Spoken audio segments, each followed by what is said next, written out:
All right. Hello, Ben. So here we are. Can you please?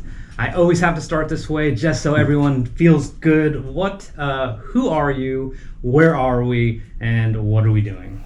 So I'm Ben Brooks. We're in New York City. We're in Flatiron at a place called Noya House, which is a chic sort of creative co-working space. Yeah.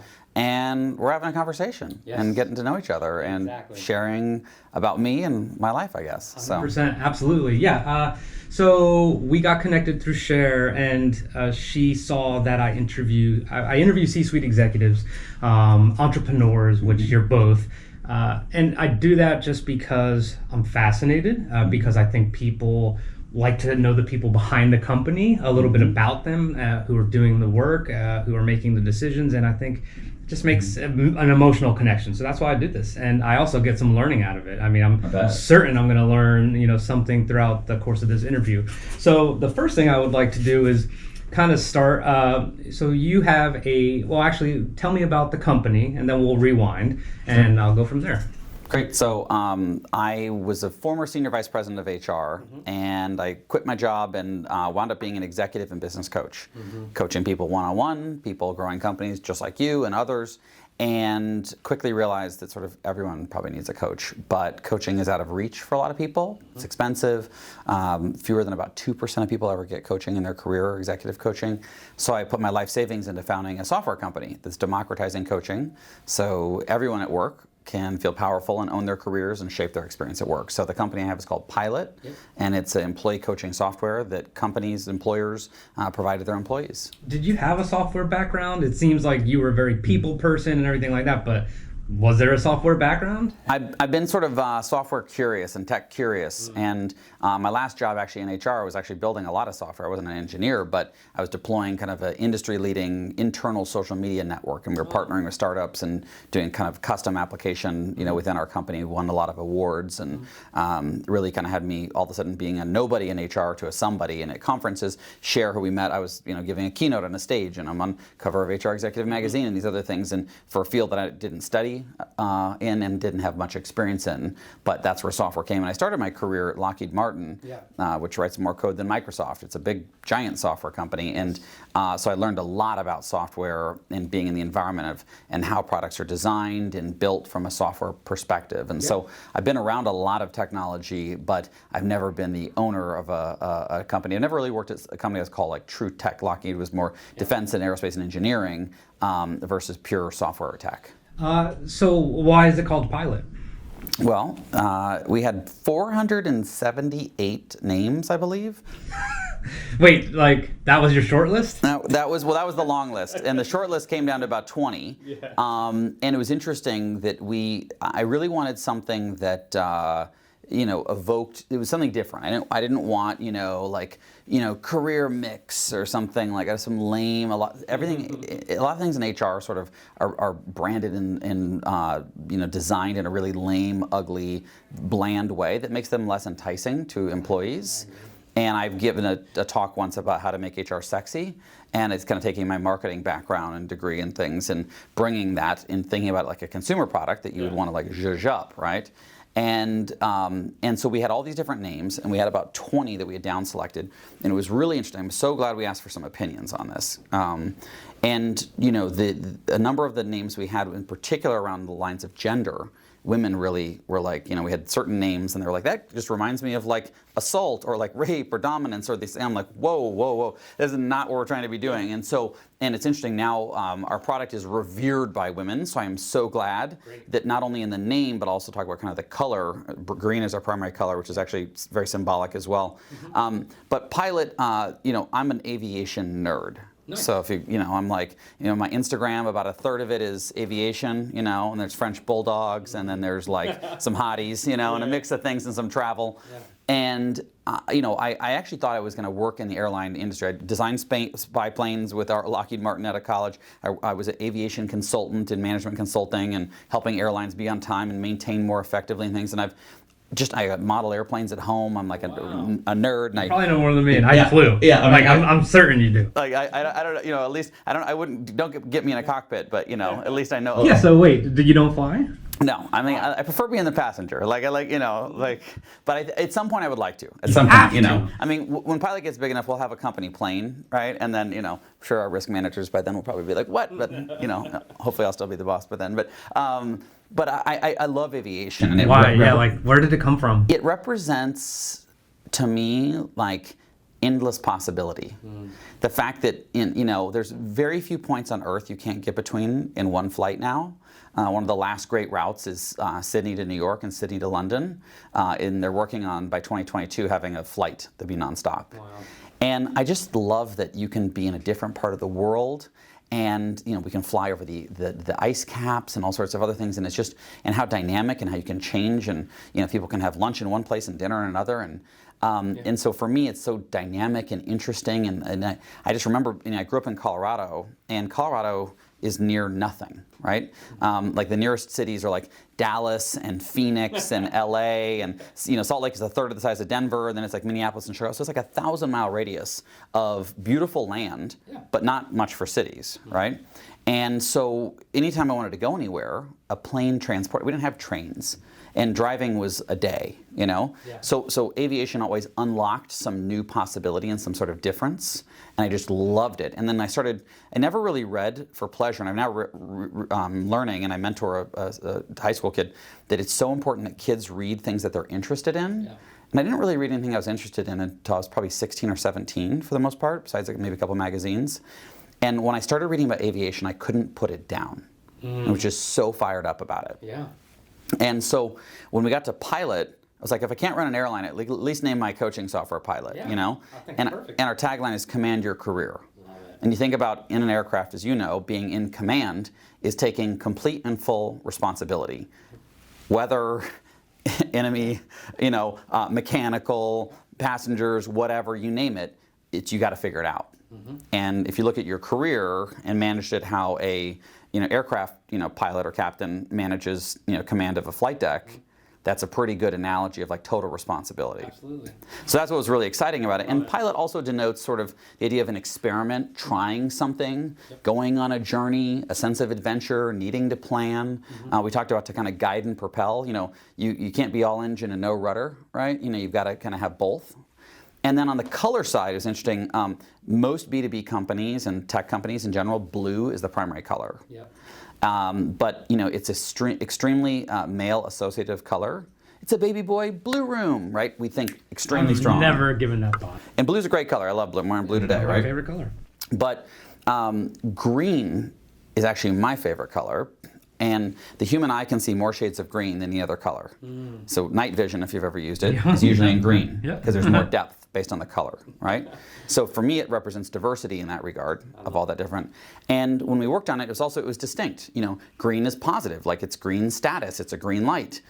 Green is growth. It's the color of nature and vibrancy, It's positive results. It's the color of money and cash. And so all of that to me was like this kind of dynamic nature of growth. Yeah. Like green should be our color because you're going to grow just like nature and plants grow. I have to tell you, I have some business partners. I'm a brand nerd and a design nerd too. I'm so glad. We have been, my business partners and I are working on facilitation courses. It's just a long story, but we've been going back and forth on the logo, which is like the simplest little shitty thing. It's just like, why are we have moved at light speed, but when it comes to this logo, like it's unbelievable. And I never thought of that, but we were like, we should have an arrow or similar to a smile. I'm like, for me, that's too Amazon. I'm like, no, and da-da-da-da-da. And the color, I never thought about it, but we're all kind of like, male dudes, so it's just like blue was so easy.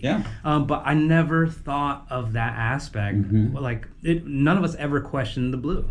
It's just like comfortable. Well, it's common, it's comfortable, it's safe, and blue's great. I mean, I love blue, but I wanted a company that everyone could resonate to and connect with. And it's interesting, women are disproportionately our power users of our software. Like men love our software, women revere our software. I love that. This is again, I'm going to learn through this interview, right? So like that was just not expected, but you're so right. And it's funny, even in design, round shapes and curves are very, popular right now in user interface design and things. And humans associate round things as safer, balls, things that are playful, and that like angular shapes and lines are actually dangerous and evoke something different in us. But at the same time, we call ourselves kind of more of a lines and shapes rather than a curves company, because there's an intentionality, right, and a precision, right. And if you're going to be in command, right, that's part of that. And so when we get a lot of stuff back from designers and like, oh, these curves and stuff, I said our brand attributes underneath it always say we want to be inspired, capable, and confident. And I said, and the capable and confident come out in the precision of the line. Yep. And again, this is all stuff in sort of the background. This is not what we kind of put it out front. Out front is like, take responsibility for your career, be in action, pull up, like whatever. But in the background, all these things are sort of like at play, giving sort of like, sort of covert and implicit messages to our customers. Well, I mean, I think for me that's fascinating because I think a lot of people just be like, let's just get to what we're going to say, what we represent, and just kind of leave it at that and whatever. But the fact that you're so intentional and it goes far deeper than what you're seeing on the cover page or the landing page is fascinating. So I want to switch gears, and no pun intended. So my wife and I talk a lot sometimes when we're stressed out or this entrepreneurial journey is going kind of crazy. And the analogy she always uses is we're trying to fix a plane while flying it. Talk to me about when you decided, like, I'm going to step out. This is my thing. And some of the feelings that transpired, like, within you, whether it's complete and total confidence or I'm going to fail. I mean, talk to me about that journey.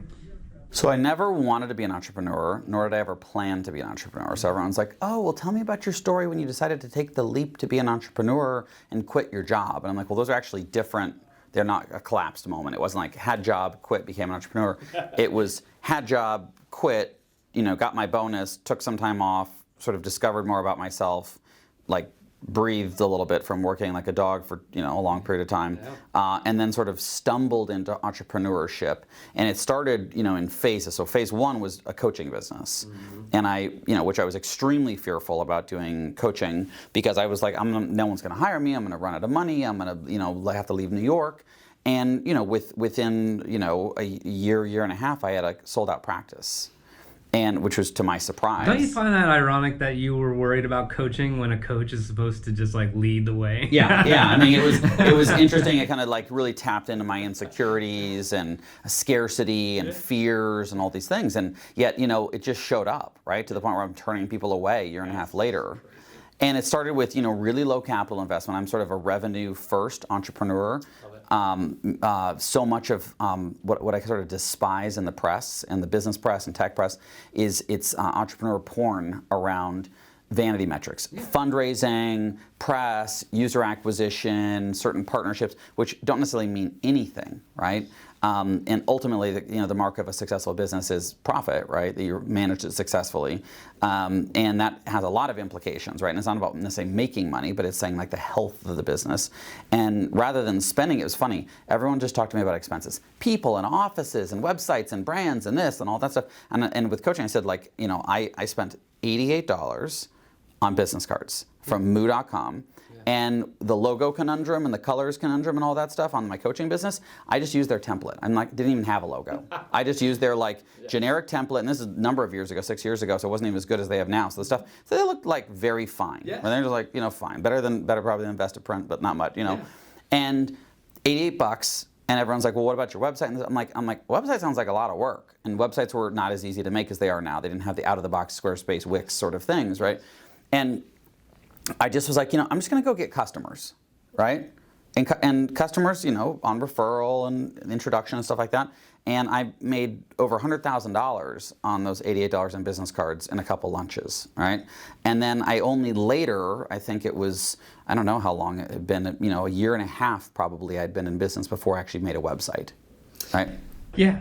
Well, I want to ask, so that's not typical, obviously. For someone like myself, like 100K in the first year is never going to happen, but things are going very well. I'm meeting people and I'm happy, right? So like, I'm not worried about profitability right now, but I will be. Yeah. But in your case, it's like out of the gates, you had not reluctance, but maybe some self-doubt. You crush it, and now you have the money. At what point, and I ask this often to entrepreneurs, at what point did you realize I need to stay focused on the business and not fall in love with the fact that I am a successful company right now because I have money? Yeah. Like, well, I'm gonna answer that, but I have a question for you first. So you say you're not gonna make $100K in the first year. That may be true, but maybe if you thought about the question of how could you make $100K this year? No, because this is so pure. I never want, I mean, I do have ways to monetize, but I'm enjoying this so much that I'm not allowing that to kind of be at the forefront. So that sounds like a lazy answer for not making money, but it matters. I'm not as focused on it as I should be, maybe. I don't know. I mean, because it's one of those things that, I always challenge myself if I get to a point where well, it's not this or that, it's either or, right? It could be both, or it could be like in the space of I don't want to taint the purity of the interviews and what I'm doing, and where can I unleash my creativity and my ingenuity and my passion or get advice from others on having it be that, right? And so it's I remember I read a long time ago, Rich Dad Poor Dad from Robert Kiyosaki, and he said, the question isn't can I afford this, it's how can I afford this, right? And so I think the take on that, even with business, is not can I do this, it's how could I do that? And you may choose not to do that. But it's certainly possible, and there may be very legitimate reasons you choose not to. Yeah. Well, at the conclusion of our interview, I will tell you about now that I'm in a veterans residence program that's sponsored by WeWork. I have a very big idea that I know is going to fulfill an unmet need, and I'm 99% sure. The feedback has been good. Yeah. But anyway, I'll tell you about it. Okay. Yes. And I think financially there just happens to be an upside. Yeah. And I'm just extremely passionate about it. So it's okay. But anyway, let's get back to you. To your point about, how do I not rest on my laurels of saying, oh, this is successful? Well, for me, what I quickly realized is I have a calendar, and one of the only fair things in life is we all have 24 hours in a day. Yes. Including Beyonce, right? It was 24 hours. And the main reason I didn't work in a big company anymore, despite the fact that I was very successful in big companies, is impact. I just felt like I could actually, believe it or not, even though the senior vice president of a $5 billion company in 100 countries, I felt like I could have more impact, me, myself, and I as an individual outside of a company, which was surprising to me at first, but I found that to be true. And so here I'm making this money, but I thought, well, first of all, if I'm not coaching people, I'm not making money. So this is sort of like a machine that's got to be on every day. But more importantly, the impact I have is stretched to my calendar. And I didn't really feel like I could duplicate myself out or scale myself out through other people, right, and become a professional services company. I'm I just don't know if I can create other coaches quite like me. I think I've got a unique set of gifts and talents and experiences that I'm not sure I can duplicate. Yeah. And then, but the bigger thing was okay, but how do we get coaching to more people? Because the things I'm talking about to my clients, sort of everyone needs to get, and everyone needs to hear, and not everyone can pay. The median cost of coaching in America is $500 an hour, right? Executive coach in New York City, someone, it's $750 an hour, or more, right? So that's high dollar. That's top 1 or 2% of income earners, or top 1 or 2% in the hierarchy inside of an organization that's getting that coaching. And that's where I was let me use coaching as this sort of lab, what I do one-on-one, and then turn it into software. So Pilot's my second company. Got it. So the first company is my coaching company, which is a separate business entity, B2 Professional Services, separate website, everything else. But I use that and say, I'm just taking what I do here, and I'm just adding technology to it over here. That's very interesting. I'm just saying, I believe the opposite, and I'm not very tech savvy, but I would believe I need to coach people up to where I could hand it off, and I could have a Rich in every city or something like that, and they could go talk about leadership or entrepreneurship and all this other stuff. But that's crazy that you're just I'm gonna make this into software. Well, and I learned in consulting. I was a management consultant in professional services business in general, advertising agency, law firm, management consulting. You either have too much business and not enough supply of people, or too many people and not enough business. Yes. And it's just a seesaw all the time. And all you're trying to do is, oh crap, we have a ton of people, we need to get more business, utilization is low. Okay, here's more business. Oh crap, we don't have enough people, go hire or bring on freelancers. Oh, we lost the account, oh, lay people off. And it's just this constant, that all you do your entire life is that teeter-totter, that seesaw, and I was not gonna play that game. That's not what I wanted to do. And I also knew that if I created other coaches, it would be exclusionary in the fact that it'd be expensive. Yes. In fact, maybe even more expensive, because on top of paying them their market rate compensation, then I had overhead and I had my own company sort of, profit and expenses. So it probably would take the rate even higher, meaning fewer people could get access to it as we grew. So where I looked at technology was, okay, well, SaaS, software as a service, is sort of democratizing and making things more egalitarian in so many regards. And HR has been slow to adopt technology. Yes. And when it's come in, it's been, 85, 90% of venture capital that goes into HR for tech is recruiting. Despite the fact we've seen very little progress in recruiting in 20 years, it's basically the same as newspaper ads. Why do you think that? Sorry, why are we not seeing progress in recruiting? And this is something I go on about all day. I just want to get your. I mean, I have many smart thought leaders in this space around HR and tech and recruiting that would be more articulate than me that I could certainly refer you to. But I would say that my sort of observation is it's managing symptom, right? Which is I'm unhappy, I'm going to go somewhere else. And what it's not actually doing is helping people really figure out, from almost like a coaching or advisor perspective, what they're meant to do. Because algorithms are pattern recognition machine learning, right? Sees something, then it knows what to do, and it does that with it, right? And so it says you're in, you work at a bank, and you're, financial, analyst of some sort, and you're sick of that bank, and you're at Bank A, and it helps you find a job at Bank B doing the same job. That's what it does best. And so recruiting technology helps find people like-for-like jobs at competitors in the same industry. Yes.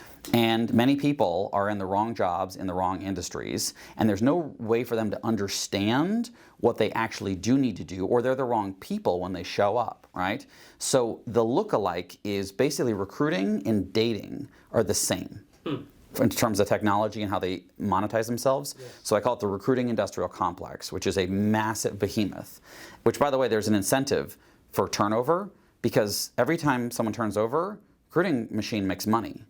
The boards, the services, the background checks, the benefit stuff, all of that, right? So there's a high incentive, right, an aligned incentive for people to turn over, not to stay, right? There's not monetization that says, oh, based on the quality of hire and their retention, you'll get paid, which would be a smarter way, in my opinion, to monetize talent. Yeah. It's just butts in seats. Yeah. So then, and that didn't work out? Oh, we got to make money again? So there's this sort of perversing, and then the same thing that got the butt from one seat to the other pulls that butt from that seat and takes them to seat C for another 15% raise because they got targeted on LinkedIn or whatever, right? So for me, I think that it's very much swiping on Tinder is how we've sort of dumbed down career management to comp and title.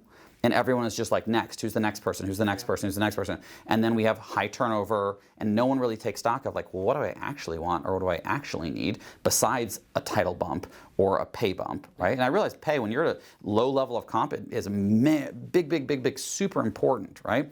But all the research says after a certain sort of median level of comp, that just doesn't add that much to your satisfaction or happiness, right? Yep. Now, if you can't pay for medicine for your kid, that's a different story, right? But if you're making, a healthy salary, it's not going to make that big of a difference. And so that's sort of my rant about recruiting. But there's a lot of wonderful people I know in recruiting, and I like in particular professional recruiters that I know that I think are fantastic. And there are some interesting things being explored and developed in recruiting, with whether that's through assessments or video stuff or different ways to kind of share more of yourself. So there's certainly people trying some innovative things, but if you talk to most job seekers and you talk to most hiring managers, right, or business owners, they have not seen much change in 20 years in the experience or process, despite the fact it's tens of billions of dollars are dumped in. Yes, and it's a never-ending conversation. It is literally it just comes up at all these functions that I go to, and we already talked about Claude, when I've seen her speak on a couple panels. I mean, this is it's the longest hot topic ever. Yep. It's crazy.